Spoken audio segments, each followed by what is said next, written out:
नमस्कार. RRC नेटवर्कच्या latest बातमीपत्रात मी नेहा आपल्या सगळ्यांचं स्वागत करते. अशा आहेत आजच्या हेडलाईन्स. हेडलाईन्स प्रायोजक RRC ब्रॉडबँड, अकोल्यातील सर्वात स्वस्त आणि वेगवान कनेक्शन. अकोल्यात प्रतिबंधित गुटख्याची खुलेआम विक्री, मकोका कारवाईची भीती संपली, FDA भूमिकेवर प्रश्नचिन्ह.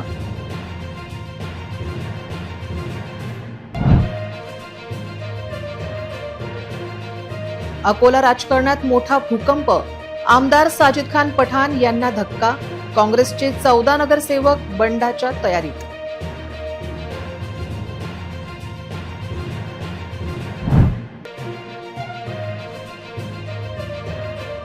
मालेगाव तालुक्यातील तिवळीत खळबळ, एकाच कुटुंबातील 4घांचे मृतदेह आढळल्याने गाव हादरले. हत्या की आत्महत्या?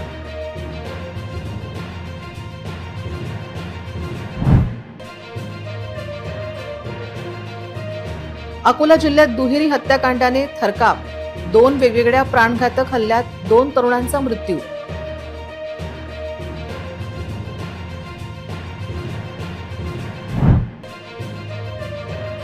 जठारपेठेत मनपाचा भोंगळ कारभार, नाल्यांचा गाळ रस्त्यावरच सुकल्याने नागरिकांचे आरोग्य धोक्यात, संतापाची लाट. आता सविस्तर बातम्या.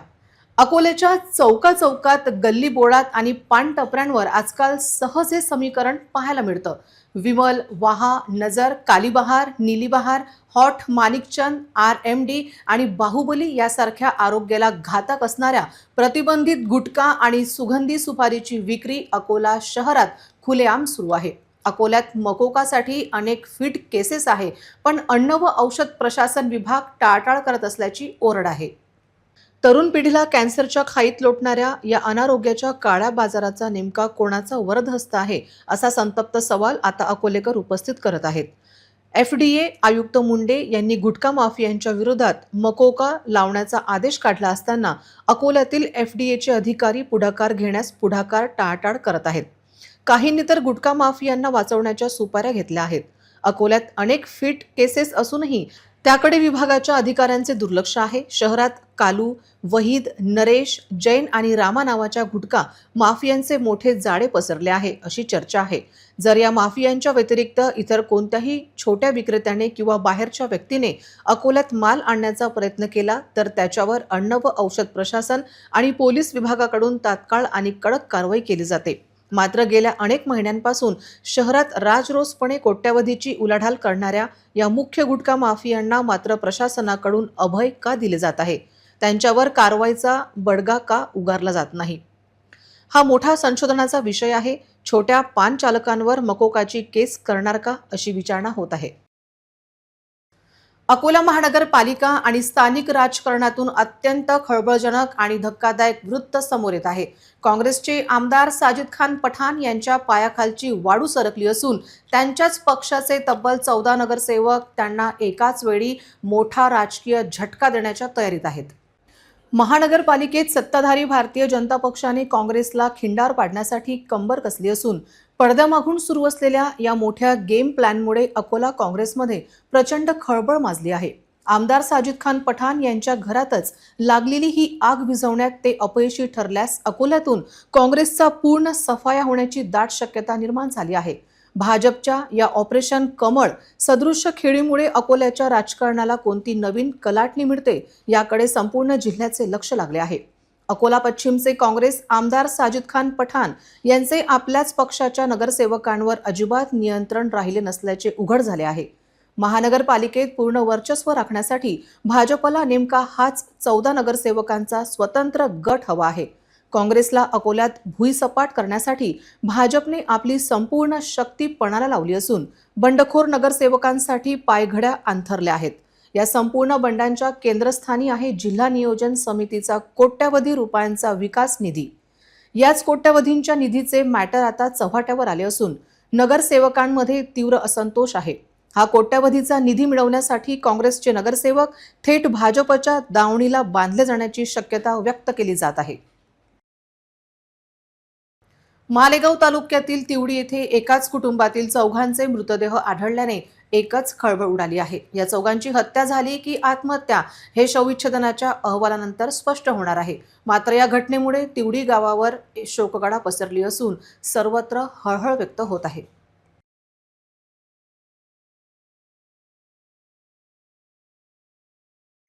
वाशिम जिल्ह्यातील मालेगाव तालुक्यातील तिवडी येथे धक्कादायक घटना उघडकीस आली आहे. संतोष बकाल, त्यांची पत्नी व 2 चिमुकल्यांसह मुलांचा मृत्यू झाला आहे.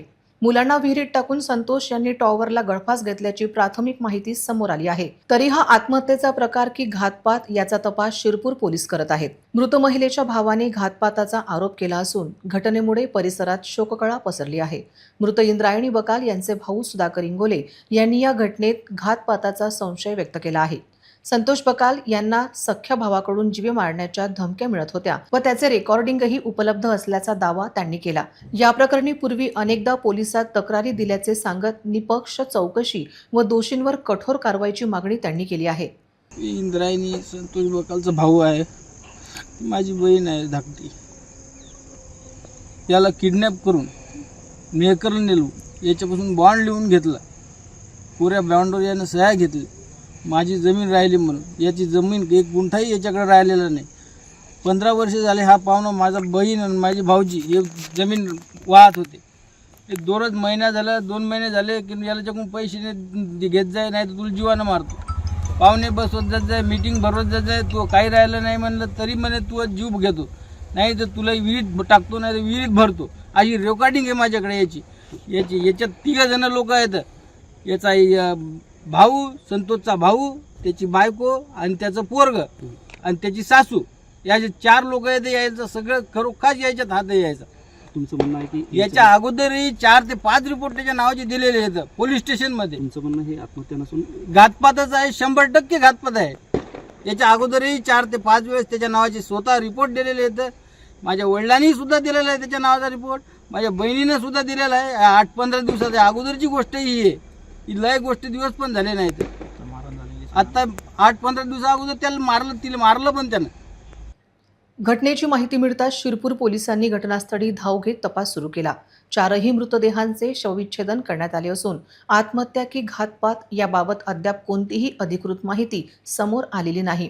शवविच्छेदन अहवाल आणि तपासानंतर सत्य स्पष्ट होईल अशी माहिती पोलीस निरीक्षक केशव वाघ यांनी दिली. या घटनेमुळे तिवडी गावासह संपूर्ण मालेगाव तालुक्यात हळहळ व्यक्त होत आहे. आज तिवळीला 4:30 वाजता पोलीस स्टेशनला खबर मिळाली पोलीस पाटलामार्फत की तिवळी शिवारामध्ये एका विहिरीमध्ये 3 मृतदेह मिळाले आहे आणि एक मृतदेह हा तिथं जो टॉवर आहे त्या टॉवरला मिळालेला आहे. तो मृतदेह त्यांनी काढून घेतला आणि नंतर विहिरीची पाहणी केली असता विहिरीमध्ये एक मुलगी आणि एक छोटा मुलगा आणि एक म्हणजे स्त्री जातीचं प्रेत असे 3 प्रेते मिळून आले.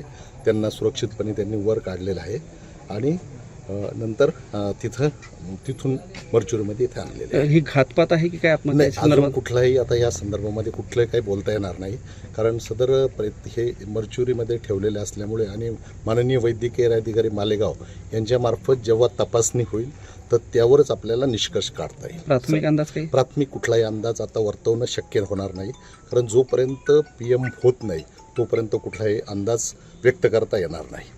2 वेगवेगळ्या ठिकाणी झालेल्या प्राणघातक हल्ल्यात 2 युवकांचा मृत्यू झाला आहे. या दुहेरी हत्याकांडच्या सत्रामुळे संपूर्ण अकोला शहरात एकच खळबळ उडाली आहे.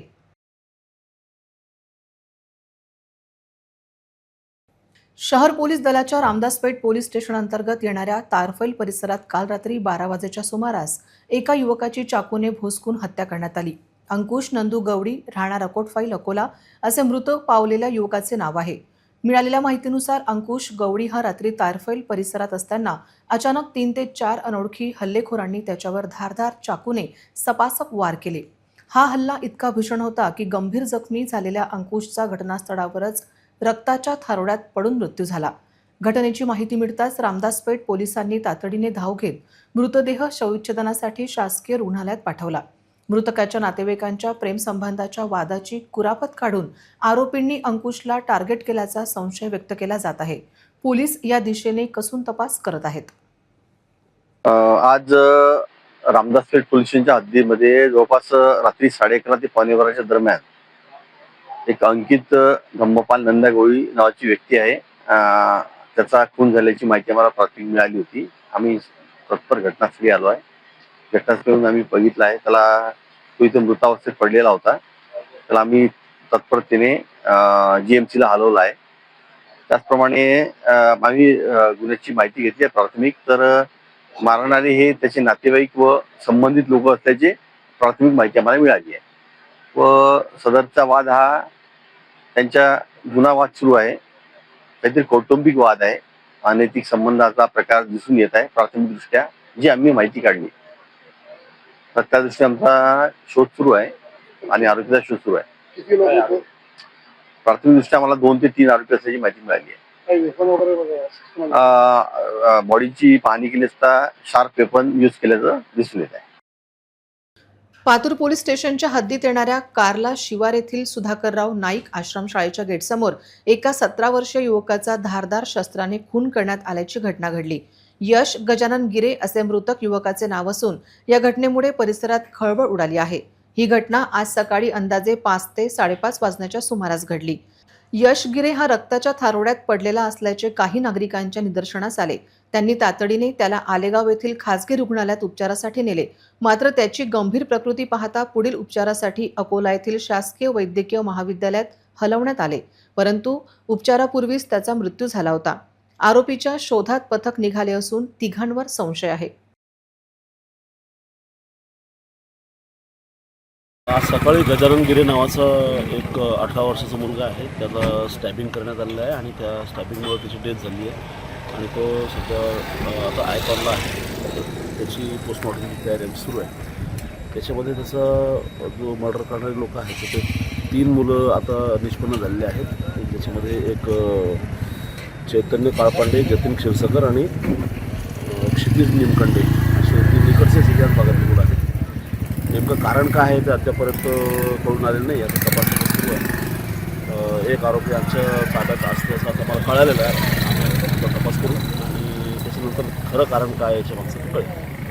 जठारपेठ परिसरातील नाल्यांची साफसफाई केल्यानंतर काढण्यात आलेला मलबा गाळ गेल्या काही दिवसांपासून रस्त्यावरच पडून आहे. हा वाढलेला मलबा आता धुळीच्या रूपाने थेट नागरिकांच्या घशात जात असल्याने तीव्र संताप व्यक्त होत आहे. महापालिकेने नालीची साफसफाई आणि मलबा उचलण्याचे काम एकाच दिवसात करावे अशी आग्रही मागणी आता जोर धरू लागली आहे. नाल्यांमधून काढलेला ओला कचरा रस्त्याच्या कडेला जाऊन टाकला जातो. मात्र तो वेळेवर उचलला न गेल्याने उन्हामुळे आणि वाहनांच्या वर्दळीमुळे त्याचे बारीक धुळीत रूपांतर होते. ही दुर्गंधीयुक्त धूळ हवेत उडत असल्याने परिसरातून जाणाऱ्या नागरिकांना, विशेषतः ज्येष्ठ नागरिक आणि लहान मुलांना श्वासोश्वासाचा त्रास होत आहे. नालीची घाण धुळीच्या माध्यमातून आमच्या घशात जात आहे अशी संतप्त प्रतिक्रिया येथील नागरिकांनी दिली.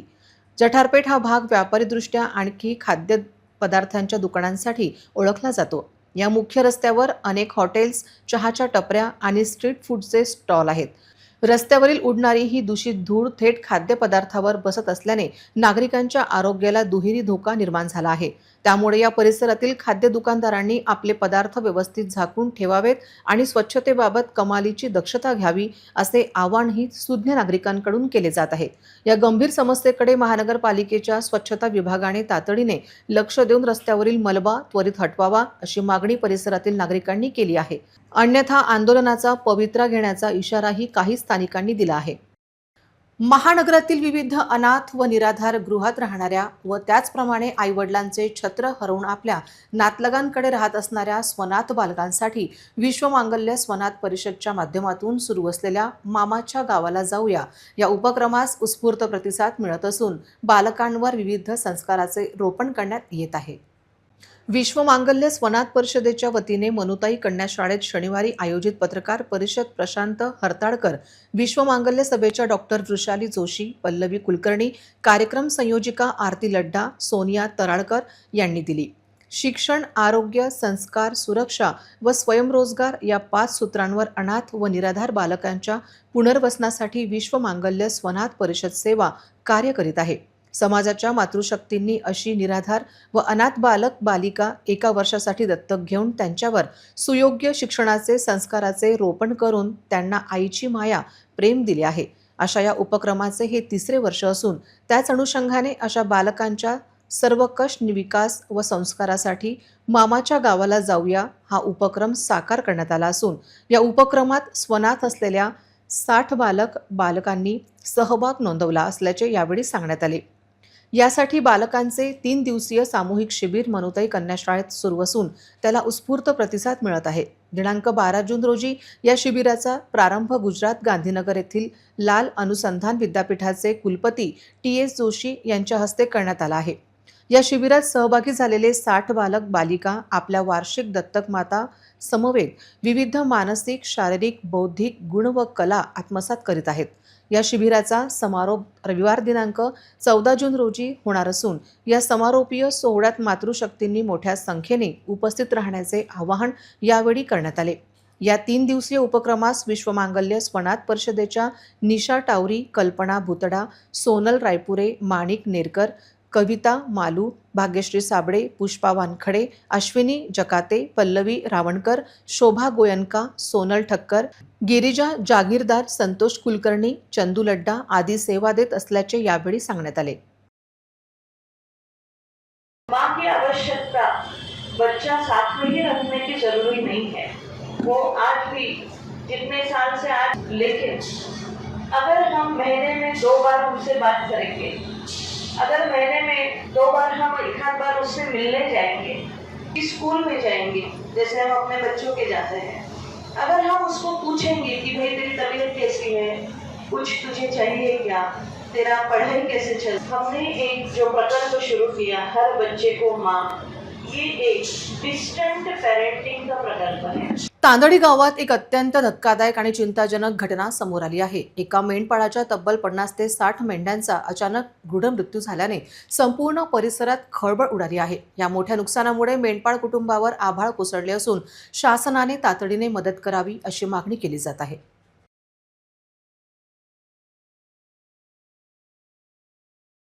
मेंढपाळ साहेबराव हरिभाऊ शिंगाडे हे आपल्या मेंढ्यांचा कळप घेऊन शिरल्याहून तांदडीकडे येत होते. तांदडी येथे आल्यानंतर त्यांनी शिवलाल पाटील यांच्या शेतात मुक्काम ठोकला. मात्र प्रवासादरम्यान आणि शेतात मुक्कामी असतानाच अचानक मेंढ्यांची प्रकृती बिघडली आणि त्या एका पाठोपाठ एक दगावू लागल्या. एवढ्या मोठ्या प्रमाणात जनावरांचा मृत्यू होऊनही प्रशासनाने किंवा संबंधित पशुसंवर्धन विभागाने अद्याप या घटनेची पुरेशी दखल घेतलेली नाही, असा आरोप पीडित मेंढपाळने केला आहे. मेंढ्यांचा मृत्यू नेमका कशामुळे झाला, काही आजारांमुळे की विषबाधेमुळे हे अद्याप स्पष्ट झालेले नाही. पशुसंवर्धन विभागाने तातडीने घटनास्थळी भेट देऊन मृत मेंढ्यांचे शवविच्छेदन करावे, मृत्यूचे नेमके कारण शोधून काढून उर्वरित जनावरांना वाचवण्यासाठी उपाययोजना कराव्यात. आर्थिकदृष्ट्या खचलेल्या शिंगाडे कुटुंबाला शासनाने तत्काळ आर्थिक भरपाई द्यावी. या घटनेमुळे स्थानिक पशुपालकांमध्ये भीतीचे वातावरण पसरले असून आता तरी प्रशासन जागे होऊन मदत करणार का, याकडे सर्वांचं लक्ष लागले आहे. मी साहेबराव हरिभाऊ शिंगाडे बोलतो. मेंढपाळ माझ्या मेंढ्या मी शिरल्याहून इकडे तांदळीला आणल्या. तांदळीला येत असतानाच पुढे तांदळीला आल्यावर तिथं मुक्काम केला शिवलाल पाटला शेतात. तर रस्त्यानं येत असतानाच त्या मेंढ्याला काय झालं काय नाही अचानकच मरणं सुरू झाल्या. तर इथं या शेतात आल्यावर बी भरपूर मेंढरं म्हणजे 50-60 मेंढरं मेले. तर ते शासनानं काहीच दखल घेतली नाही आणि शासनाने त्याची भरपाई करून द्यावा हे आमचं म्हणणं आहे. अकोला येथील प्रसिद्ध डॉक्टर नाईक होमिओपॅथीमध्ये थायरॉइड, लठ्ठपणा, ॲसिडिटी, गुडघेदुखी, कंबरदुखी, आर्थरायटिस, सांधेदुखी आणि मायग्रेन सारख्या असाध्य आजारांवर उपचार घेऊन रुग्ण आता निरोगी व आनंदी जीवन जगत आहेत. येथील ॲडव्हान्स होमिओपॅथी उपचारामुळे आतापर्यंत हजारो रुग्णांना मोठा फायदा झाला आहे. गेल्या 40 वर्षापासून डॉक्टर नाईक होमिओपॅथीमध्ये शरीराच्या सर्व आजारांवर संपूर्ण आणि यशस्वी उपचार केले जातात. ज्या रुग्णांना इतर ठिकाणी उपचार घेऊनही काहीही फरक पडलेला नाही, त्यांनी एकदा या केंद्राला नक्की भेट दिली पाहिजे.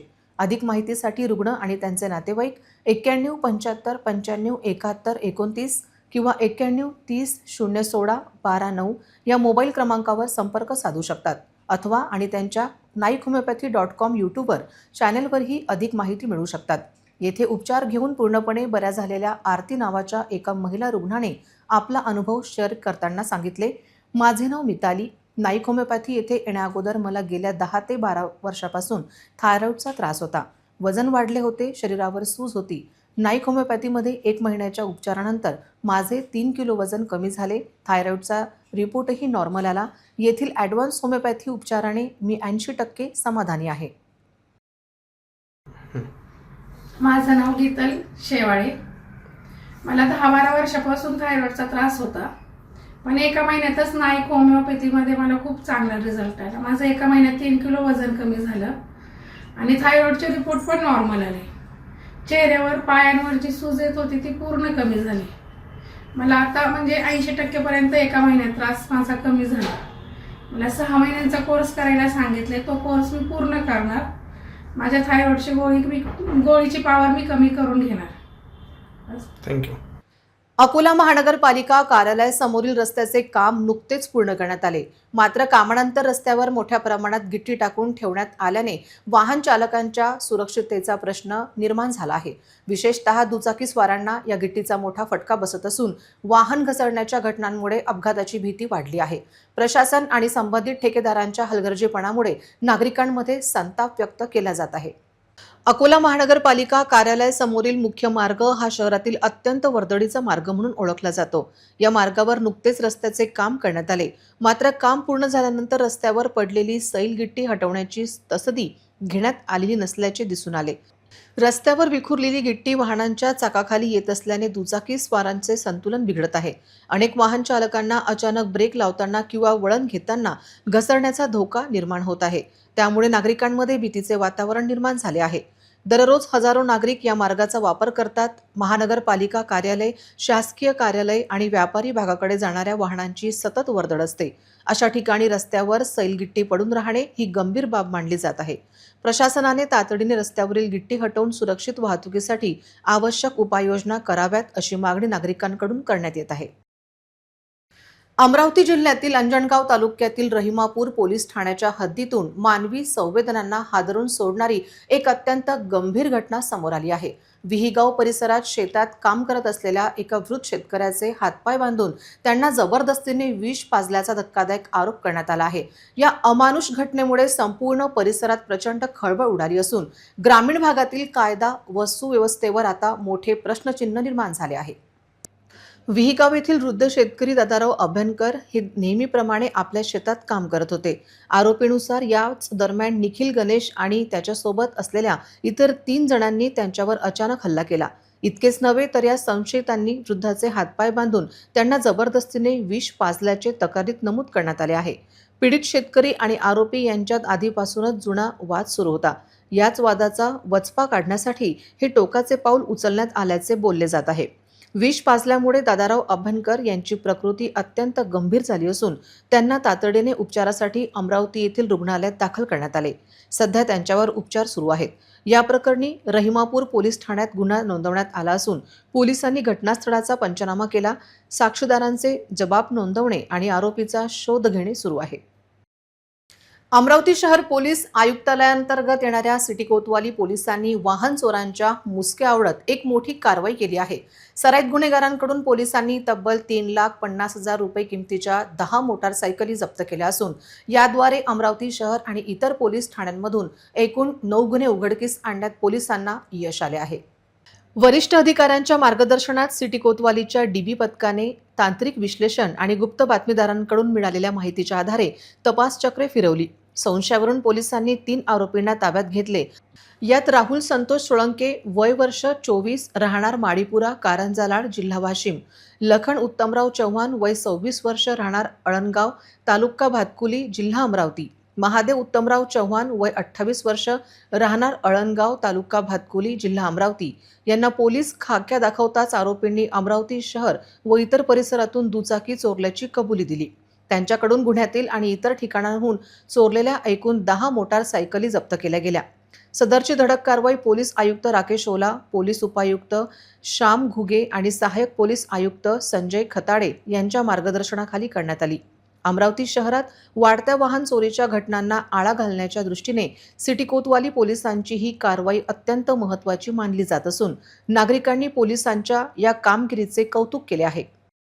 अमरावती महानगरपालिका आयुक्त वर्षा लड्डा यांच्या थेट निदर्शनावरून शहरात अतिक्रमण विरोधी धडक मोहीम राबवण्यात आली. पोलीस प्रशासन आणि महानगरपालिकेच्या अतिक्रमण विभागाने संयुक्तपणे कारवाई करत शहरातील मुख्य भागातील रस्त्यांना मोकळा श्वास दिला आहे. अमरावती शहरातील अत्यंत गजबजलेले आणि महत्त्वाचे परिसर असलेले राजकमल चौक, श्याम चौक, तहसील कार्यालय परिसर, जवाहर गेट, इतवारा बाजार आणि शनी मंदिर परिसर या भागांमध्येही धडक कारवाई करण्यात आली. या विशेष मोहिमेदरम्यान रस्त्यांवर आणि पदपथांवर ठाण मांडून बसलेली अंदाजे 25 ते 30 घुमंतू अतिक्रमणे हटवण्यात आली. कारवाई केवळ अतिक्रमण हटवण्यापुरती मर्यादित नव्हती, तर अतिक्रमणधारकांनी सार्वजनिक जागांवर बेकायदेशीरपणे साठवून ठेवलेले एक ट्रकभर भंगार साहित्यही प्रशासनाने जप्त केले आहे. जे जप्त केलेले भंगार साहित्य तात्काळ कंपोस्ट डेपो येथे जमा करण्यात आले. कारवाईत बाधित असलेल्या घुमंतू कुटुंबांना प्रशासनाकडून राजुरा बेडा येथे स्थलांतरित करण्यात आले आहे, जेणेकरून शहरातील मुख्य रस्त्यावरील अडथळा दूर होईल.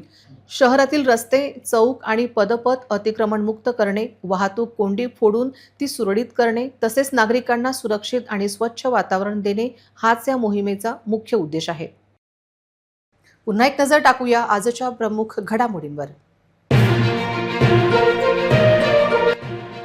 हेडलाईन्स प्रायोजक RRC ब्रॉडबँड, अकोल्यातील सर्वात स्वस्त आणि वेगवान कनेक्शन.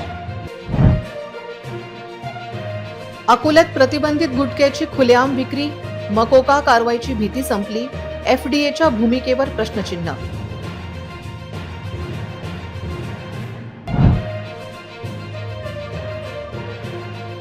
अकोला राजकारणात मोठा भूकंप, आमदार साजिद खान पठाण यांना धक्का, काँग्रेसचे 14 नगरसेवक बंडाच्या तयारीत.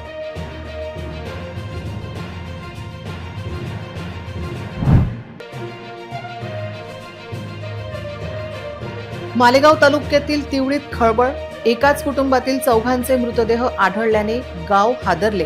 हत्या की आत्महत्या?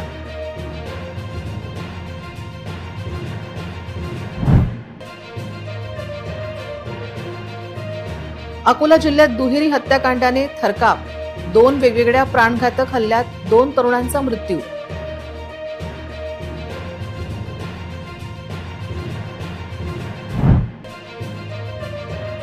जठारपेठेत मनपाचा भोंगळ कारभार, नाल्यांचा गाळ रस्त्यावरच सुकल्याने नागरिकांचे आरोग्य धोक्यात, संतापाची लाट. बातम्यांसाठी तुम्ही पाहत रहा RRC news. 2,48,000 दर्शकांनी RRC YouTube channel हे सबस्क्राईब केले आहे. तेव्हा तुम्ही कसली वाट पाहत आहात? तुम्ही पण सबस्क्राईब करा आणि बेल आयकॉन क्लिक करत RRCच्या बातम्या निरंतर पहा. तुमच्या मोबाईलवर नोटिफिकेशन मिळवण्यासाठी सबस्क्राईब करा RRCचे हे यूट्यूब चॅनल. लाईक आणि फॉरवर्ड करा RRC डिजिटल अकोलाचे हे न्यूज बुलेटिन. पुन्हा भेटूया लेटेस्ट बातम्यांसह नवीन बातमीपत्रात. तोवर नमस्कार.